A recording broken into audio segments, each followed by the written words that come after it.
অধিকার, অধিকার কে কাকে দেয়? পৃথিবীর ইতিহাসে কবে কোন অধিকার বিনা সংগ্রামে শুধু চেয়ে পাওয়া যায়? কখনোই নয়, কোনোদিনও নয়। অধিকার কেড়ে নিতে হয়, অধিকার লড়ে নিতে হয়। অধিকার কে কাকে দেয়?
মঞ্চে সলিল চৌধুরী একটি কবিতা বলতেন, সেই কবিতাটাও আমরা একটু চেষ্টা করছি।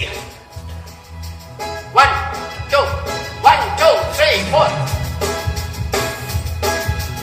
দুনিয়ার দেশে দেশে এই সব অধিকার যারা কেড়ে নিল তারা কারা?